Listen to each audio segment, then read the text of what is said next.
I have indicated, sir, that I love my country, that I'm here because the peaceful transfer of power is at risk.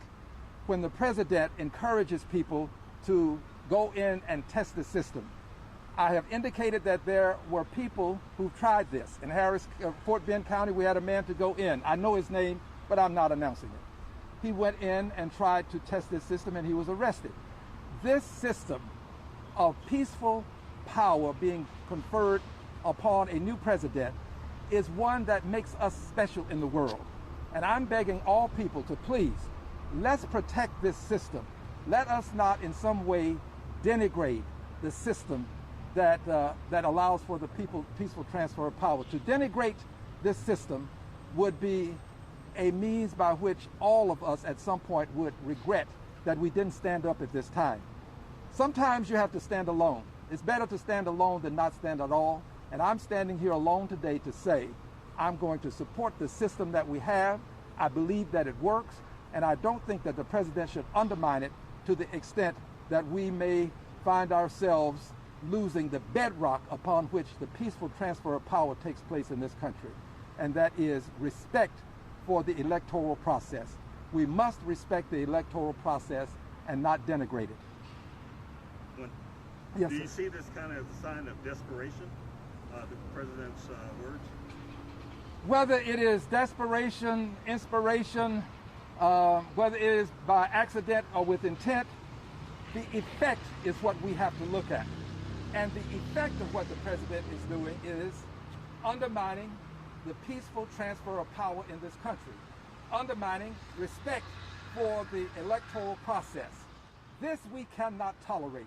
Those of us who hold public trust have to stand up and speak out against this.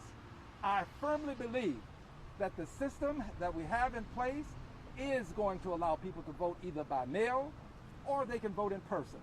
They will not be able to do both, and there is no evidence of widespread fraud in the electoral process in this country.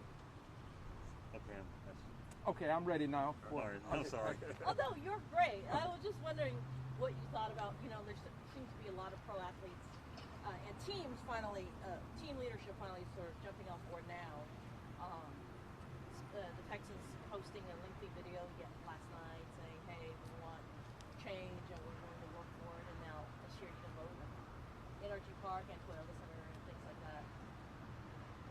Well, I think that large arenas can be used, but I want to rely on the people who actually host the elections, the persons who make it possible for these elections to take place in a flawless fashion. And I would rely upon them to make sure that these venues are suitable for this. That's what's important. I trust the people that we have in office to make sure that the venues are suitable for it. And if the venues are suitable for it, I see it as a great means of having large numbers of people vote without having to do what I'm doing right now.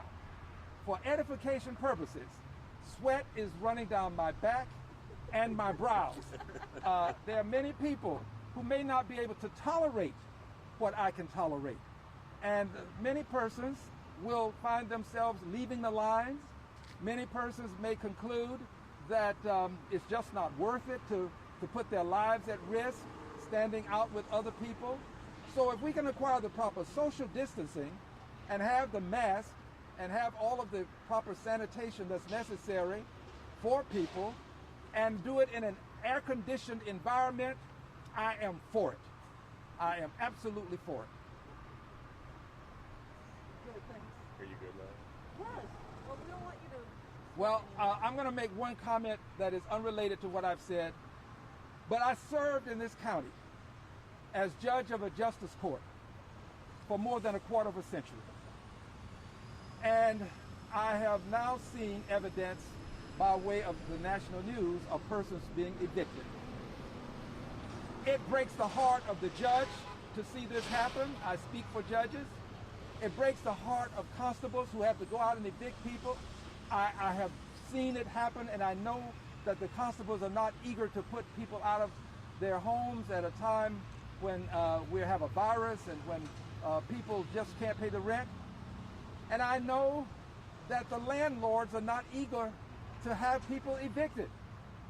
This is why we have allocated $100 billion in the HEROES Act to cover rent.